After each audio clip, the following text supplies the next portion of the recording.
out of line. Right. Let's say he acts out of line because he seems like he wants to be the guy in charge with Negan. Right. And if he goes and starts, talking about Rick as being a bad leader, and then I cannot imagine that Negan respects that in any way. I believe what I could buy into Spencer being angered with Rick is because Spencer has literally lost everybody since Rick came in. Yeah. Okay, so that's something I can understand. He won't get behind. What I'm never gonna understand is like his logic saying we should not have gone to that compound. We should have reasoned with them. At some point, after everything you've heard from everybody, they literally Negan bludgeoned two of the people that were in Alexandria, that were part of that group in Alexandria, two really good people, and he could still think the fact, we could have reasoned with them. A man with a bat with barbed wire bludgeoning people's heads is not somebody you reason with. And to hold that as an argument, I think that's really dumb on his part. He's deluded. He's naive. Obviously, he's never seen much of the wall outside the walls of Alexandria. So no, he hasn't. So I don't believe that Spencer should be holding that argument against him. But the fact that you don't feel good for the fact that this guy came in and you lost your entire family, that I could understand. Yeah. But he's still kind of stupid. And, hopefully, because I feel like Spencer, would you agree that there could be a really good redeemable quality if he just buys into what Rick is saying finally? Could he be? Yeah. Yeah, but I don't... I don't think... So far, he hasn't shown me that he can be a great leader. No. So I don't think he can take Rick's place. But I don't think he is we're made to kind of hate this character because he steals stuff. He's really not close to being he's not likable. You're right. He's not contributing with anybody. And when you thought he had these redeemable qualities last season, remember how he just stopped everybody from taking the stuff from the supplies? How he tried to when he tried climbing the wall to do something to turn off the car or something. I don't remember what it was. That time when the wolves attacked he the wanted walkers. to drive the car away. Yeah, exactly. And almost failed. And then, and I think even, was it, oh my God. Tara, she tried helping him out. Yeah. And Rick got upset for risking her life to save him. So I thought Spencer had potential to maybe because he was taking initiative. But now that seemed to have simmered down a lot. Well, he is taking a lot of initiative to go and get supplies. And so in that sense, he doesn't want anybody else to die. He doesn't want any trouble. And maybe that's the only thing he could get online. That's why that's the only reason why he's getting in line with Rick right now, because they have the same priority in a certain way, or he wants to argue that they have the same priority.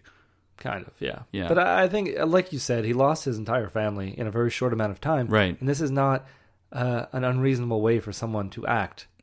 If that would be the sole reason, yes. Holding himself together pretty well, and he is still a contributing member of Alexandria. Right. So that's why there is potential if he does fall in line with Rick completely, as opposed to the position that he is now. There is potential. Or he just dies and nobody cries. That's all. I'd be sad. You'd be sad? I think, yeah. Well, he's in the way. Well, but he doesn't have way. any family left. So no, he doesn't. So that's why there's nothing. It's sad too. It's he has nothing to live for. And if Rick won't sulk, well, he'll probably sulk over because he doesn't want to have any more people die from Alexandria. And I think maybe there will be a time where Rick will show that he cares about Spencer. Maybe, but it doesn't seem like it now. Right now, he just seems pissed off at him because he basically endangered everybody in Alexandria because he hid guns in his house. So yeah, but he wasn't even upset about that. No, he did, but the fact that it's the way he reacted when he asked too. You went through my house, oh, duh. Well, that come on. He makes mistakes. Spencer makes. He's made many mistakes. He's not reacting the right way, but the fact that he's following the line is enough for Rick for him to leave him. So yeah. So Spencer.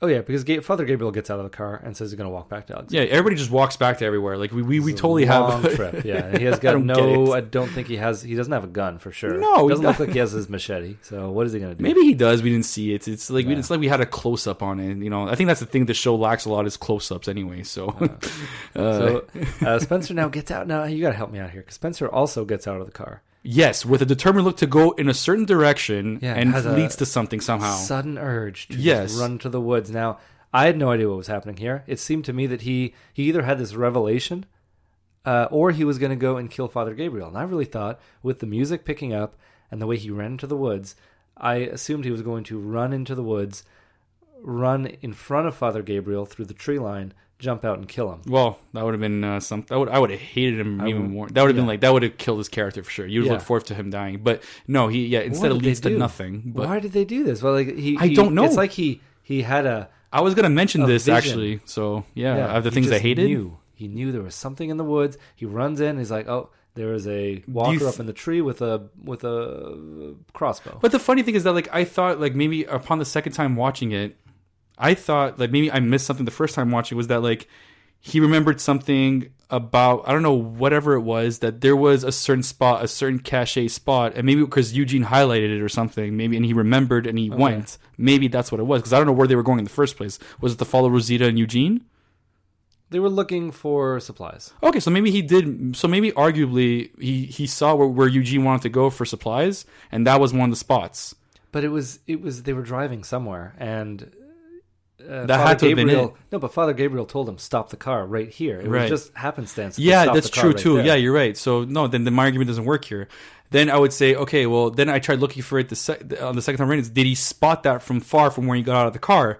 But then I realized on the second time, I realized he just noticed it as he passed by it, not because he noticed it from afar. Yeah. So I'm just like, why is this working out so easy for Spencer? I found this really, really dumb. Like it was no motive, no nothing, and I just feel like I feel like this is an element that was rushed. It's like there was a problem with the direction, because the director did not show this properly at all. He just didn't show me what was happening. Like, why did Spencer look the way he did, and with such determination run into the woods? I'm gonna check off what we addressed that I hated on the show now, and that was one of the many things I hated too. Yeah. Well, everything about Spencer's part in this episode, I have like a critical angle on this. So yeah.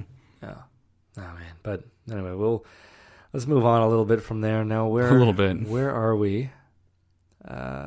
Yes, at the sanctuary again. Rick and Negan. Oh, I wrote Rick and Negan instead of Carl and Negan. Oh boy. All right, Carl and Negan. They look alike, don't they? They go to Negan's room. Nice room. Everything all black. You know, I couldn't remember that. I did remember that we thought maybe Negan's room was that one in the... yeah, I remember that too. And I was like, no, for sure he's got a better room. And he does. He does, but then what was that room? That was the room that Daryl could have had. That he could have had. Who has it at that point? Is it just... He's got a couple rooms down there that he uses to entice people. I mean, I think Dwight has a room similar to maybe that's his room. Maybe. Oh, yeah, because he did tell him to go get him something or whatever it is, and he knew his way around, so maybe it was his where he stayed. Maybe. Could be. I feel like they all got rooms, but Negan's is definitely a much better room. Oh, of course. With like a king-size bed. Yeah, for sure. He tells him to take off that bandage around his head because he feels like he's talking to a birthday present, and Carl reluctantly takes it off, and we see his eye wound. Mm-hmm. Did you like this? Yeah, I did. Were you okay with because I guess there was something in the socket to protect? Yeah, you heard that sound, right? No, what sound? Oh, there was a bit of a sound where it was like when we're like some sort of like, I can't recreate the sound. Sorry. Okay, well, I don't know. It was like a goopy looking sound. Like I would have imagined that happening. It was a good sound this time. But, yeah. Well, I'm not necessarily talking about the sound. But I'm talking about. I emphasize on the sound. I thought we were going to see like skull under his skull. No way. Yeah. Well, because he got his eye shot out, and at least in the comic, he's like, I can see your skull. Right, yeah. Through. But in this, he's got like a bandage underneath the wound. Right. Something to protect, I guess, his brain and skull from exposure. But there is a socket. The socket would protect from the brain. I'm not that good in biology, but... Well, it looked like there was something where his eye used to be. Right.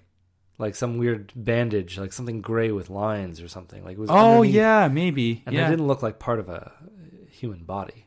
Because if you remove your eye, you have an open cavity. That leads directly to... There's nothing... Yeah, that's right, too. Oh, no, but, well, because your eyes are attached to your brain. Yeah, they are, but that part that attaches to the brain could have still been there, or I don't know. But the cavity was closed. There was something blocking it. All depends on how it got stitched up, right? They had to close something... They had to like seal something fleshy for it not to bleed all the time, right? Yeah.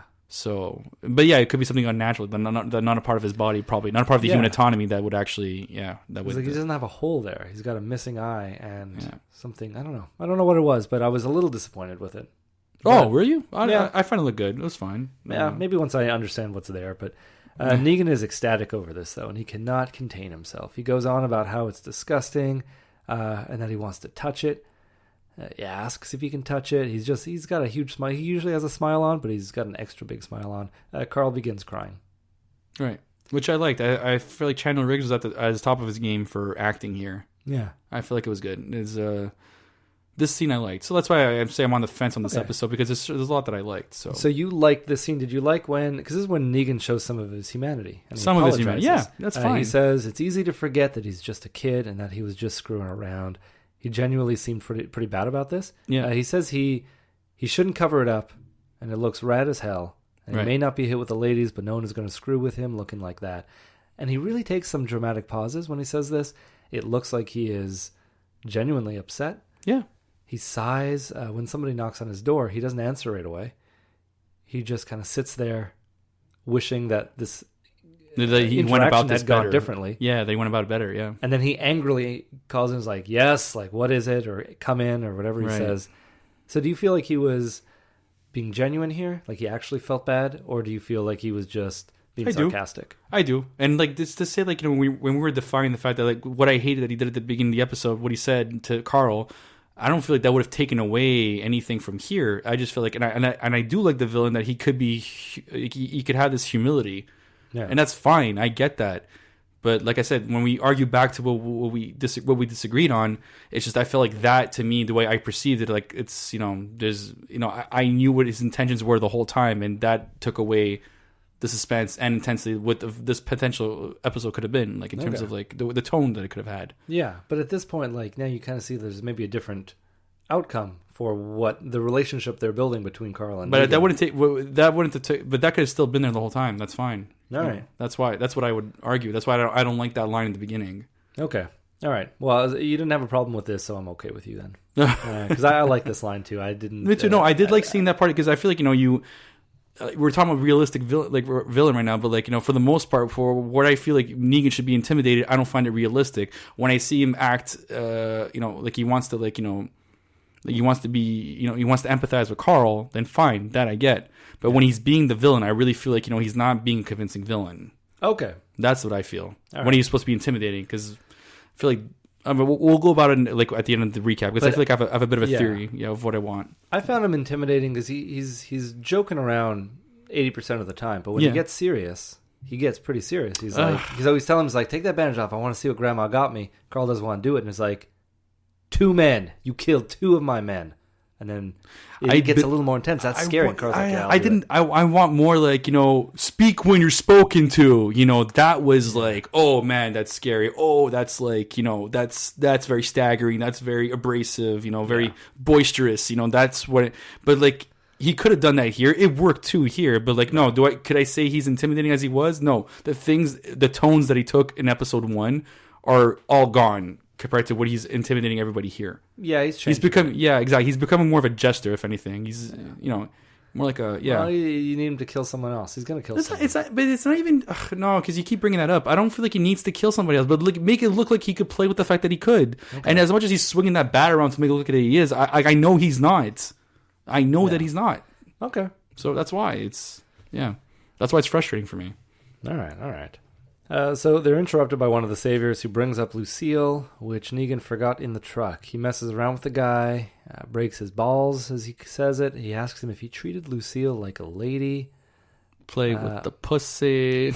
Yeah, that, like, I read the comic just like a day before I watched the episode, just to get reacquainted with it. I don't have access to it. And he says that line, basically. He says, and then he laughs and is like, oh, like, I'm just kidding.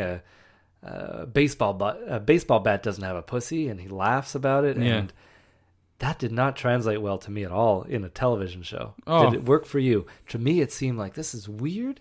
This is super out of place. Maybe that's why you shouldn't read the comic before, because you shouldn't have this bias. No. It had nothing to do with the comic. In the comic, I was like, okay, it's a comic book. It's a weird line. And when I read the comic book line, I was like, okay, they're not going to say that because it's weird. It's strange. And when he said it in the show, I was like, yeah, it's still strange. It's maybe still weird. Because does Negan maybe read as more of a redneck in the comic than he does as he's portrayed on the show, in a way? Because I feel like it's something like with some very weird dialect would say something like, I know a bat don't got no pussy, or you know what I mean? Like, it's, I don't know if that doesn't translate well to the way Jeffrey D. Morgan is portraying Negan. No. He's doing a good job portraying the same. I'm not saying he's not, but I'm just saying, as the comic, it's not like that. But the part that I had a problem with was that whole scene. It wasn't just that line. It was it felt very out of place when that guy came up. Maybe Fat Joe. That is Fat Joe, not the rapper that we initially thought. Okay, so that's Fat Joe. Let's call him Fat Joe. So when Fat Joe came up and then Negan said that line, laughed about it, and then you have this, it's supposed to be a humorous moment where that guy starts laughing. He's like, "Oh, it's okay to laugh. I'm going to start laughing," and he does an awkward. Yeah. And Negan says, "What does he say to him?" Get out of here. Get out of here, and then right away. Yeah, no, that was